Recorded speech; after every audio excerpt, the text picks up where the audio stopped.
কাকে দিয়ে খুন করিয়েছিলেন আমি তো সবটাই জানি, নামটা বলছি না, বাংলাদেশের লোক উত্তাল হয়ে যাবে। হাদি হত্যাকারীর নাম জানলেও তা প্রকাশ করেননি মমতা। সম্প্রতি পশ্চিমবঙ্গের এই সাবেক মুখ্যমন্ত্রীর এমন বিস্ফোরক মন্তব্য নিয়ে বাংলাদেশ সরকার সহ বিভিন্ন রাজনৈতিক দলের মাঝে দেখা দিয়েছে মিশ্র প্রতিক্রিয়া। মমতা ব্যানার্জির এমন চাঞ্চল্যকর দাবির পর পররাষ্ট্র প্রতিমন্ত্রী শামা ওবায়দ ইসলাম বলেন, পাশের দেশে একটি নির্বাচন হয়েছে, সেখানে তিনি পরাজিত হয়েছে। তিনি তাদের সরকারকে উদ্দেশ্য করে কিছু কথা বলেছেন, সেটি আমাদের আলোচনার বিষয় নয়। এখন যদি ভারত সরকার বাংলাদেশকে হাদি হত্যার বিষয়ে কিছু বলে, অবশ্যই আমরা দেখব। অলরেডি এটা নিয়ে স্বরাষ্ট্র ও পররাষ্ট্র মন্ত্রণালয় কাজ করছে। জরুরি সংবাদ সম্মেলনে ইনকিলাব মঞ্চের সদস্য সচিব আব্দুল্লাহ আল জাবের বলেন, মমতা ব্যানার্জির বক্তব্যের মধ্য দিয়ে এটি সুস্পষ্টভাবে প্রমাণিত হয়েছে যে শহীদ ওসমান হাদির খুনের সঙ্গে ভারত এবং দেশটির গোয়েন্দা সংস্থা প্রত্যক্ষভাবে জড়িত।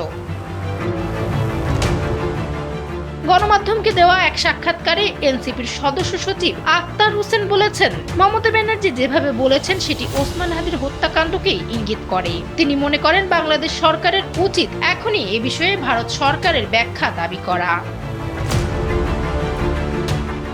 এদিকে এই বিষয়ে জামায়াতে ইসলামী সেক্রেটারি জেনারেল মিয়া গোলাম পরওয়ার বলেছেন, সবকিছু মিলিয়ে মমতা ব্যানার্জির এ বক্তব্য সহজভাবে নেওয়ার সুযোগ নেই। তার বক্তব্যের সূত্র ধরেই ভারত সরকারের বক্তব্য সরকার জানতে চাইতে পারে।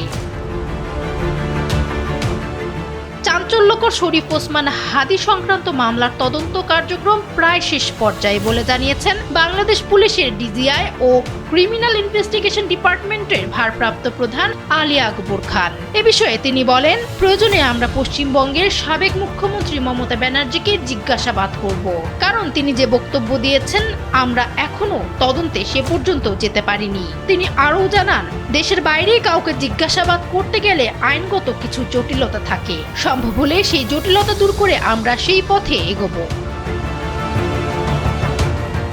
কলকাতার ধর্মতলায় এক জনসভায় বাংলাদেশ নিয়ে এক কড়া মন্তব্য করেন মমতা ব্যানার্জি, আর সেই বক্তব্য নিয়েই চরম তোলপাড় চলছে বাংলাদেশে। সে বক্তব্যে মমতা হাদি হত্যাকে ইঙ্গিত করে দাবি করেছিলেন তিনি হাদির হত্যাকারীকে চেনেন, কিন্তু কেন্দ্রীয় সরকারের চাপের মুখে তিনি মুখ খোলেননি। আর এমন দাবিকে ঘিরেই বাংলাদেশের রাজনৈতিক প্রাঙ্গণে চলছে চরম উত্তেজনা। ডেস্ক রিপোর্ট, সময়ের আলো।